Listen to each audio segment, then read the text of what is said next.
Hello, hi guys. We are back again with an example of a lamine.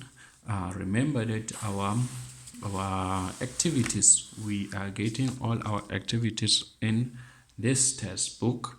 Therefore, you can get one of this test book and then you can review them by yourself.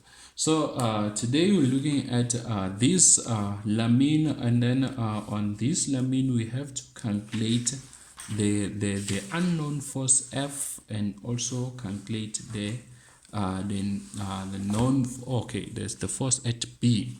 Yeah. So when you're looking at the question, yeah, the question says that calculate the magnitude and the direction of the force at B, here at B, as well as the magnitude of the force F, this F, that keeps the lamine in equilibrium. Therefore, we said, remember, said equilibrium, upwards forces are equals to downwards forces. The sum of the clockwise moment are equals to the sum of the anti-clockwise moment. So that means here at B, we have a force here at B, but we don't know this force, right? That's why they say we have to calculate the magnitude of this force. That means we have to calculate the size of this force and also calculate the direction of this force. So that means this force, it may be at this direction. We don't know. It may be pointing up or it may be pointing down. We don't know the direction, right? But we know that there is a force here. And then we have to, when we calculate the direction, we have to also calculate the angle. We can calculate from this side or you can calculate from this side. It's up to you, right? But when you calculate the force here, we must have this unknown force F, right? So when we calculate the force of this one, we should have unknown force F, but we won't calculate this force if we don't know this force. Okay, so now because we know that this angle is at this force is at an angle, but we don't know the angle here, that means this force which is here is it has a vertical component, and it also had what we call a vertical component. So the vertical component, we can name it X. This is the horizontal component, and then the vertical component is what? It's Y. We can name it Y, right? So before we calculate our vertical and horizontal component, we have to resolve these forces at an angle. We always resolve the forces at an angle.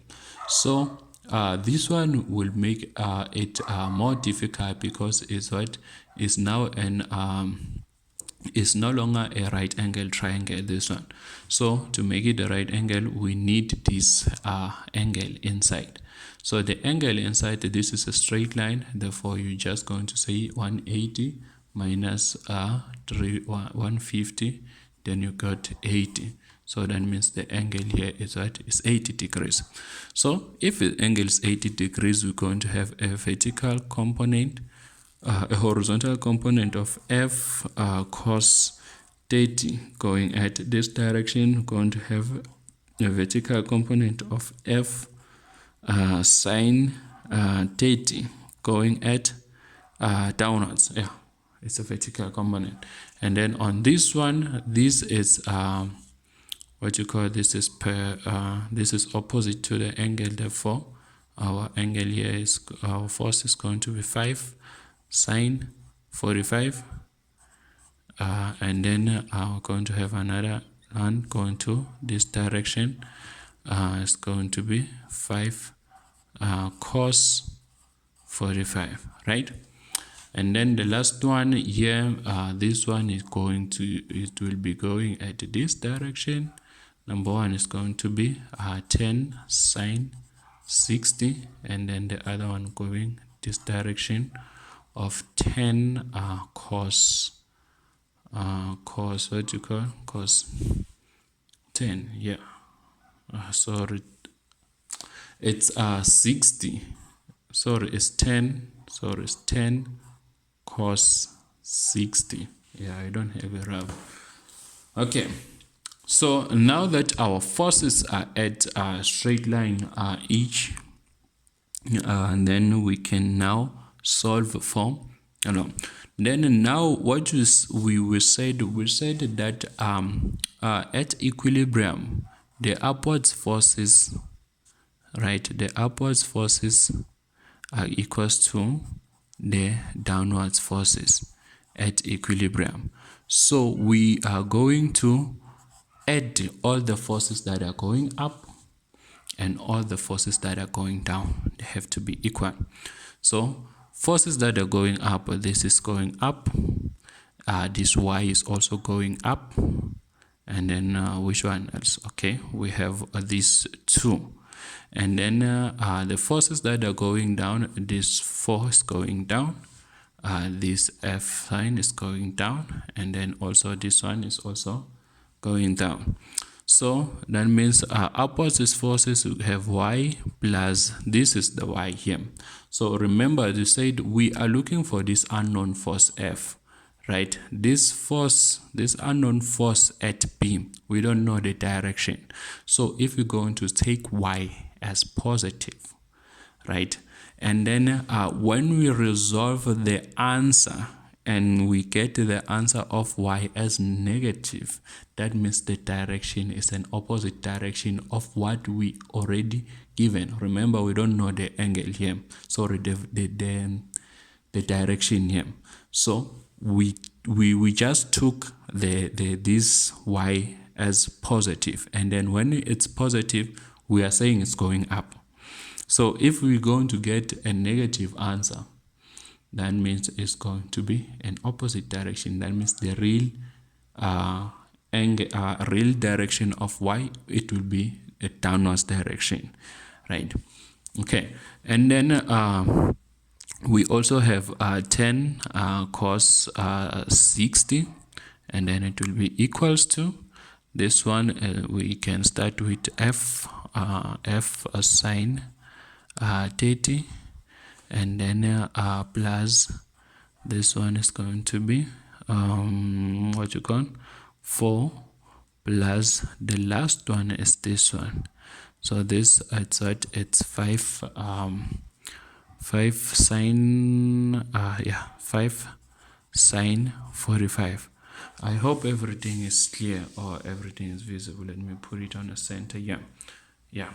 So okay, and then now we're going to solve for y.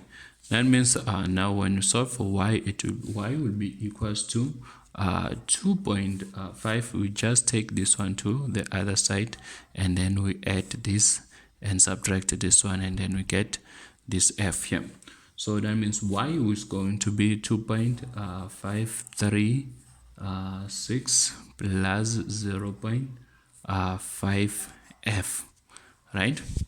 And don't mind my f. This is f. It's not 7. This is f.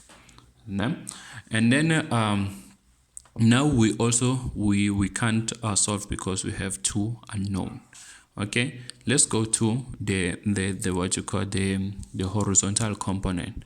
Remember, we said that this one is at equilibrium, so everything is balanced. The right forces are equals to the left forces, right? The one that are going to the left. So the right, this x, it's right. This one, it's right. Yeah, we only have these two, and then this one is left, and then this one is also left. So that means we're going to have x plus f cos 30 will be equals to 5 cos 45 plus 10 sine 60, like this.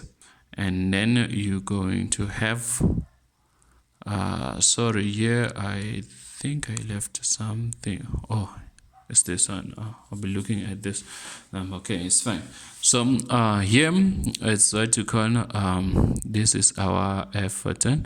So therefore x will be equals to F will be equals to, when we're going to add this and subtract with this number. So it's going to be 12.196 minus 96 is 866, which is F. So then now we have these two equations, right? And then still we wanted to get this force. We don't know how to get, we know that this force. So but by looking at this one, we notice that this is a right angle triangle. So if we need this force becomes R. Therefore, if we need this force, we can calculate this R at a right angle triangle is R. We using the Pythagoras theorem. That means this is your Pythagoras theorem, right? So this one will be your force.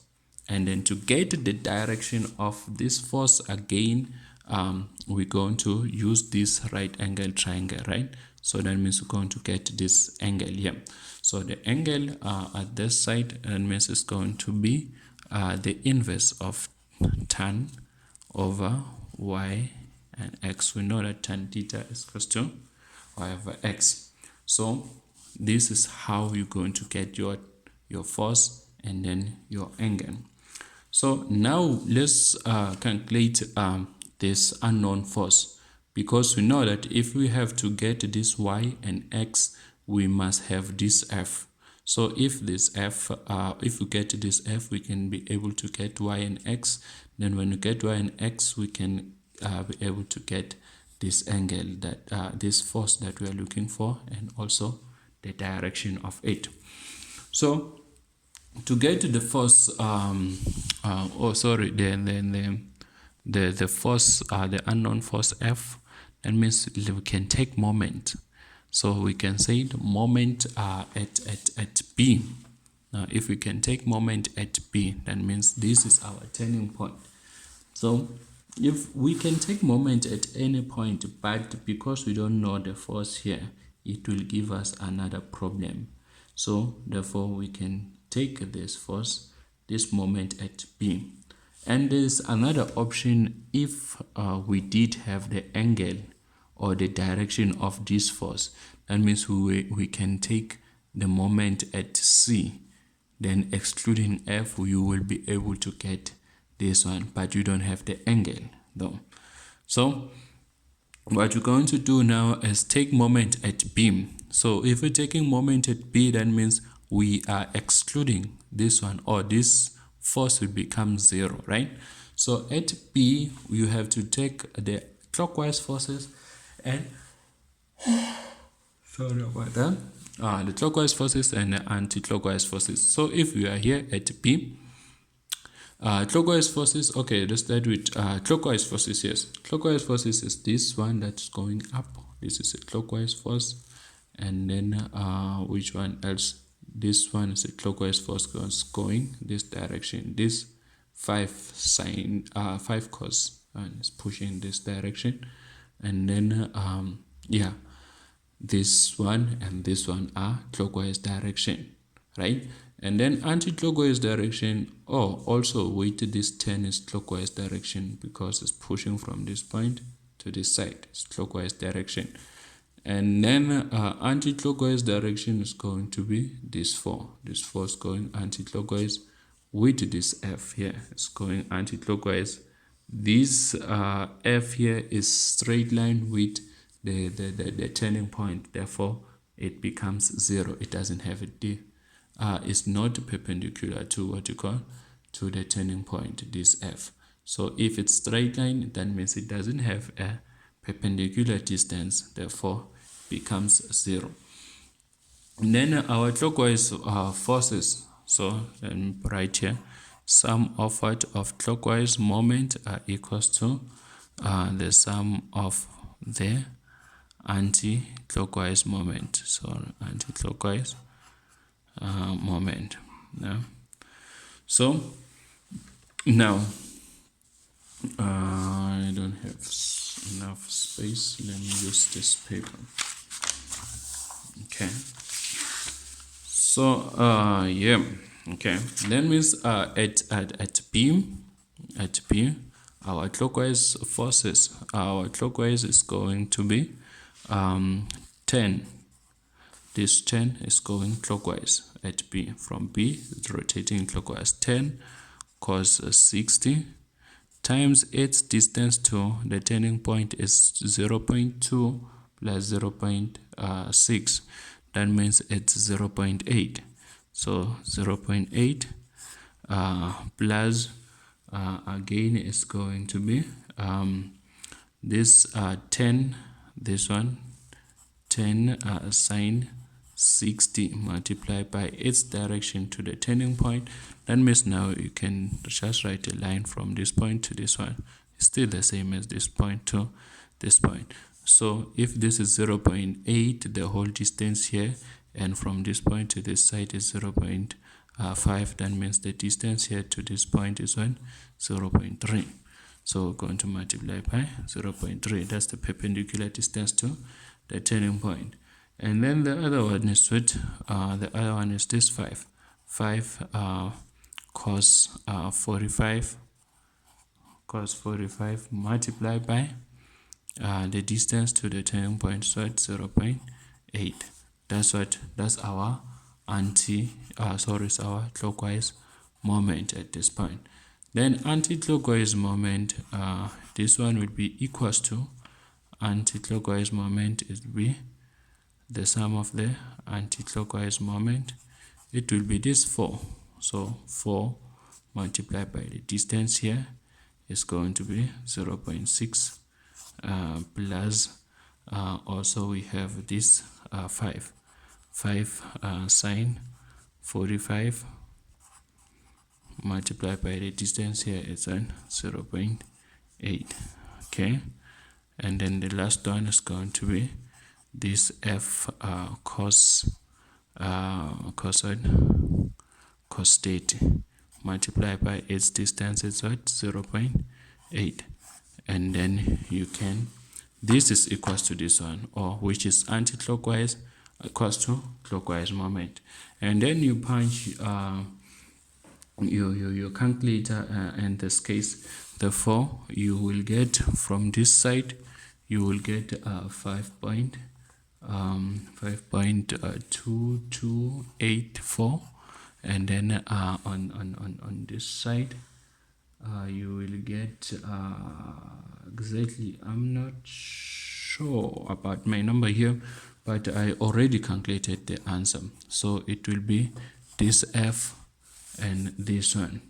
So, and okay, this 5.44 is this divided by this one. You will take this number, then you transport to this side.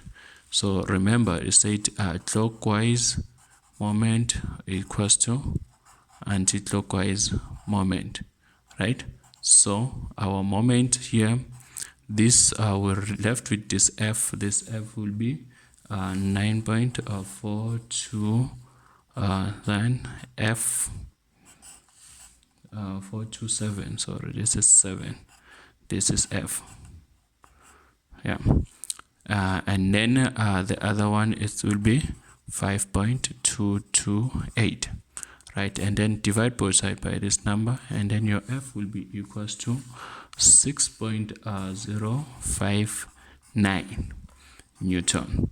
So this is your force F, which is this F, right? So after getting this F, therefore now you can be able to substitute this F from this equation. So now you'll be able to get Y, you can be able to get what? X. Yeah. So if you put your F here, let's say your F is, let's put in bracket, your F is 6.059. Then you put your 6059. Then your X, you'll get your X as what? Your X will be 6.9497. And then your Y will be 5.565, and then this is your force of this y, and then this is the force of this x. So that means our direction are correct because our answer are positive. So if the answers are positive and we also took these two as positive, therefore we're going to get a positive answer. And then now to get your resultant force, sorry, this force, the unknown force here, you're going to put it here on the Pythagoras theorem. So this r will be equals to the square root of 6.9497 squared plus 5.565 squared, and then it will be equals to what you call 8.903 Newton, and then this is the force at what, at beam, and then the direction of it will be theta will be equals to x over y, or the inverse of tan. Sorry, this one is the inverse of tan, which is going to be x over y, or y over x, and then it will be 5.565 divided by 6.949, and then you get your angle as what, as 38 point, so it's going to be 38.689. So this is your force, or sorry, this is your angle. Yeah, so your angle, that means this angle is going to be your direction here.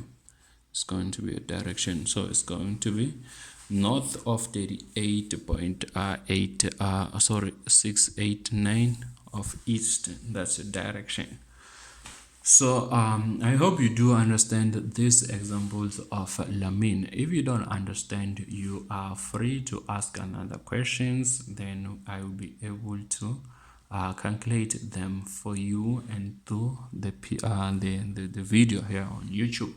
So feel free to ask question, or give me another sum or problem that you don't understand. That means I will be happy to help you out and post that video for you here on YouTube. So don't forget to subscribe and like, and also share the video. Thank you.